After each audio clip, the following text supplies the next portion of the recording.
Bonsoir, et c'est bien entendu par le premier tour de la municipale de Corbeil que nous allons commencer. Un scrutin, le troisième, marqué comme on pouvait le craindre par une importante abstention. Le duel de dimanche prochain s'annonce très serré. Hier, Jean-Pierre Bechter, le candidat de Serge Dassault, est arrivé en ballottage favorable avec seulement 2% de plus que Bruno Piriou, son adversaire. Jean-François Bayle remportant un peu moins de 8% des suffrages. Christophe Garnier, Florian Martin. 177 voix seulement séparent Bruno Piriou, le candidat de la liste de gauche, de son adversaire. Il n'a réuni que 45% des voix contre 47 pour Jean-Pierre Bechter, le candidat de Serge Dassault. Malgré tout, celui qui brigue la mairie depuis 15 ans mise sur un sursaut des abstentionnistes et des électeurs qui, sur la zone, ont élu un député et des conseillers généraux de gauche lors des précédents scrutins. Il parie aussi sur un report des voix de Jean-François Bayle, le troisième homme qui a rassemblé 7% hier soir. Nous allons discuter avec des électeurs qui ont voté Jean-François Bayle pour dire on hésite, on ne sait pas bien, mais en tout cas, Serge Dassault et Jean-Pierre Bechter, on n'en veut plus à Corbeil-Essonnes, on veut le changement. Le deuxième tour promet d'être très serré. En 2008 et en 2009, l'UMP ne l'avait emporté qu'avec respectivement 170 et 27 voix d'avance avant de voir les scrutins annulés, dont l'un pour don d'argent. Pourtant, hier soir, Jean-Pierre Bechter semblait prudent, mais confiant. On est à la mi-temps, il y a encore une deuxième mi-temps qui dure une semaine. Donc il faut travailler pour la seconde mi-temps. Mais le grand vainqueur hier, c'était l'abstention. Presque 6 électeurs sur 10 ne se sont pas déplacés. C'est 5 points de plus qu'en 2009. Les citoyens se lassent de devoir élire leur maire pour la troisième fois en 3 ans. Alors on l'aura compris, le troisième homme de ce premier tour, Jean-François Bayle, n'entend pas rester en dehors de l'élection.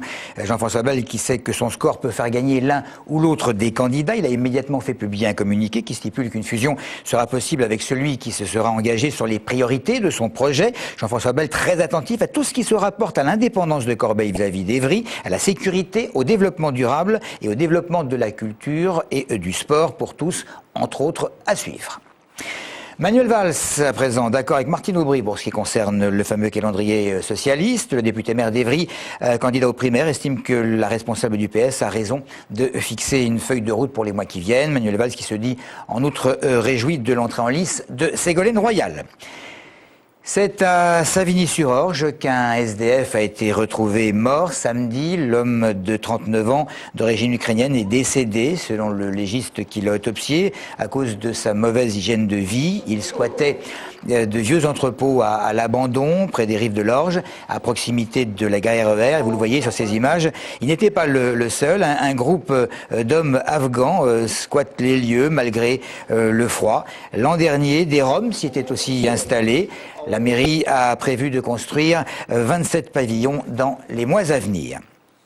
Une victoire importante pour d'anciens salariés de l'U, ils sont 19, à qui la Cour d'appel de Paris a donné raison dans le bras de fer qui les opposait à leur entreprise depuis des années. Ceux qu'on a surnommés les petits Lus avaient été licenciés de l'usine de Ris-Orangis et la Cour a estimé, contrairement aux prud'hommes, qu'il n'y avait pas eu à l'époque de causes réelles et sérieuses, le jugement spécifiant que l'U France ainsi que le propriétaire Danone n'avaient pas à ce moment-là de difficultés économiques prévisibles. Un homme qui attend avec une certaine amertume une décision du Conseil d'État, c'est Jean-Paul Huchon, le président du Conseil régional, saura d'ici un peu moins de 2 semaines s'il doit ou non céder sa responsabilité et sa fonction à quelqu'un d'autre, comme le rapporteur du Conseil d'État le préconise. Franck Marlin, par contre, satisfait. Le député maire d'Étampes a appris avec jubilation que l'autorité de contrôle des nuisances aéroportuaires est défavorable à la modification d'un couloir aérien, celui qui concerne le relèvement d'altitude des arrivées à destination d'Orly en provenance du sud-est. Un certain nombre de protestations et des mobilisations rejetaient ce projet. On passe à la 24e édition du Téléthon qui s'est terminée dans la nuit de samedi à dimanche. 24e marathon qui n'a pas permis de récolter les promesses de dons à la hauteur de l'an dernier. 84 millions d'euros récoltés contre plus de 90 millions l'an passé. Une tendance qui s'est bien vérifiée dans le département, comme Virginia Forgac et Jérémy Guillaume ont pu le constater. 34% de dons en moins dans le département, soit 1 56 380 € récoltés cette année contre 1 600 000 l'année dernière. Et pourtant, durant 24 heures, les actions se sont multipliées, comme ici à Massy, où les pompiers ont ramé plus de 300 km pendant des heures. Ou bien encore à Chilly-Mazarin, où des marathoniens ont couru 100 km sur une piste de 500 mètres. Une baisse qui s'explique selon l'AFM par des conditions climatiques hivernales, par la crise, mais aussi par la Coupe Davis. Ça sous-entend que de nouveaux programmes ne pourront pas être lancés en 2011, que les programmes en cours, et on a des engagements pluriannuels, évidemment, ces engagements vont être tenus, mais probablement que les budgets sur chacun de ces programmes vont être revus un petit peu à la baisse. Puis c'est aussi des initiatives comme faire venir des chercheurs français qui sont actuellement à l'étranger, les faire revenir en France, et c'est des actions qu'on ne pourra pas entreprendre. Et si la concrétisation des dons va souvent au-delà des promesses, il reste la semaine entière pour être généreux, notamment au 36-37 et sur le site internet du Téléthon.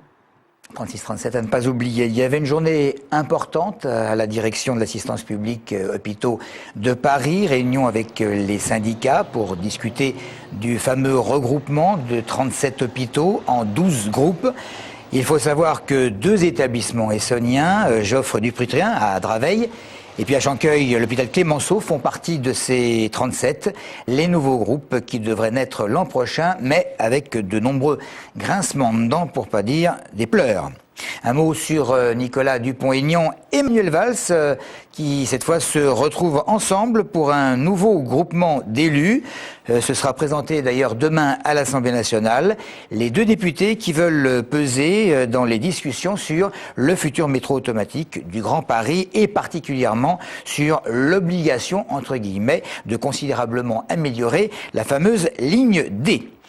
On passe à Sophie Deronchy qui a raflé 4 titres au championnat de France de natation. C'est notre meilleure brasseuse française, en excellente forme, après blessure et un certain nombre de commentaires qui semblaient affirmer qu'elle était en perte de vitesse, si l'on peut dire. Une excellente forme que Olivier Roche a pu constater. Cela dit, on peut peut-être regretter que la Massicoise ne soit pas assez mise en valeur dans les médias.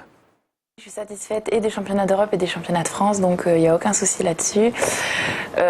Les performances ont été plutôt bonnes, ça m'a permis de me remettre en confiance et de repartir pour la saison d'été qui va arriver.